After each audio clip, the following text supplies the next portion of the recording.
ভারত থেকে চীন আসলে কত বছর আগানো এগিয়ে আছে প্রযুক্তি সহ বিভিন্ন দিক থেকে বা ধরেন দখলদারিত্বের দিক থেকেও, হ্যাঁ। কারণ ভারতের বিএসএফ ইভেন আপনার কি বলা হয় যে এই বিজেপি সরকার মাঝে মাঝে বাংলাদেশ এবং কি বলা হয় যে আমাদের চট্টগ্রামের বিভিন্ন জায়গা সীমান্ত বিজিবি অনেক কিছুতে তারা কথা বলে, এমনকি তারা মনে করে বাংলাদেশের অনেকগুলো জায়গা এটা তাদের অতীতের পূর্ব পৈতৃক সম্পত্তি এবং এটা তারা দখলের চিন্তা ভাবনাও করে।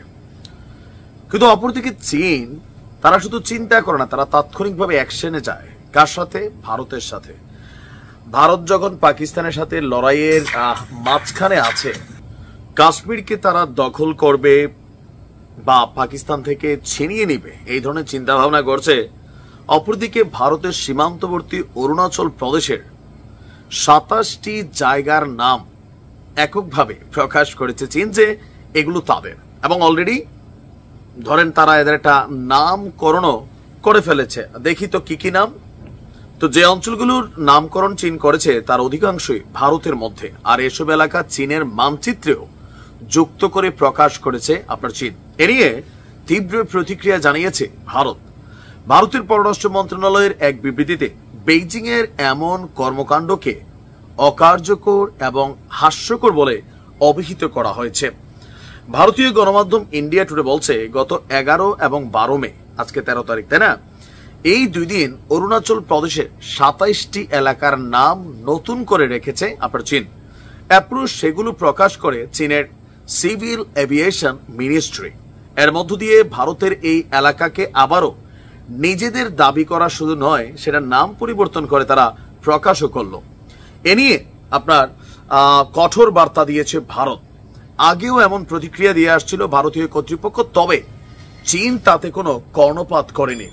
আপনার ভারতের পররাষ্ট্র মন্ত্রণালয় থেকে ভারতের পররাষ্ট্র মন্ত্রণালয়ের স্পষ্ট বিবৃতি হচ্ছে, আমরা লক্ষ্য করছি যে চীন ভারতের অরুণাচল প্রদেশের বিভিন্ন স্থানের নামকরণের জন্য নিরর্থক এবং অযৌক্তিক প্রচেষ্টা অব্যাহত রেখেছে। আমাদের নীতিগত অবস্থানের সঙ্গে সামঞ্জস্য রেখে আমরা এই ধরনের প্রচেষ্টাকে স্পষ্টভাবে প্রত্যাখ্যান করছি।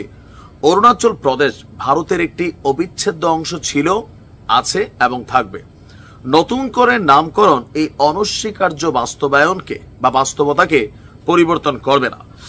এখন একদিকে আমরা যদি দেখি যে ভারত ভাবছে যে কাশ্মীরের যে অংশটা আজাদ কাশ্মীর এটা তাদের অংশ, এবং এটা পাকিস্তান থেকে তারা যেভাবেই হোক এটাকে নিয়ে আসবে। যখন ট্রাম্প বলছিল যে কাশ্মীর ইস্যুতে ভারত এবং পাকিস্তানের মধ্যে চলমান প্রায় 1000 বছর, কেউ বলছেন 100 বছর যে কনফ্লিক্ট আছে, সেই কনফ্লিক্টটাকে আমেরিকা নিজেদের মধ্যস্থতা করে এটারে সমাধান করতে চায়। কিন্তু ভারত বলছে এটা আমাদের আভ্যন্তরীণ বিষয়, আমরা এখানে আমেরিকার এই ধরনের মোরলগিরি মানব না। সুন্দর সুন্দর কথা, তারা পাকিস্তানের কাছ থেকে এটা ছিনাই নিবে।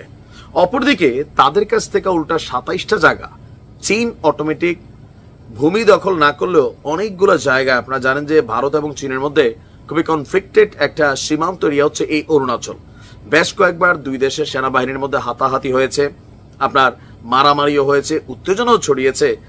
একদিকে যখন ভারতের সাথে চীনের এমন পাকিস্তানের বৈরী সম্পর্ক যুদ্ধ চলছে, অপরদিকে চীনের এই ধরনের অ্যাক্টিভিটিস ভারতীয় জনগণকে বা সরকারকে কিন্তু ভাবিয়ে তুলছে। কেউ বলছে তোমরা কাশ্মীর দখল করবা, তোমাদের তো দখল করে ফেলবে চীন। পাকিস্তানের সাথে যদি এই অবস্থা হয় তাহলে চীনের সাথে যুদ্ধ লাগলে ভারত আসলে কতক্ষণ টিকবে বা প্রেক্ষাপটটা কি হবে সময় বলে দিবে। ভালো থাকুন।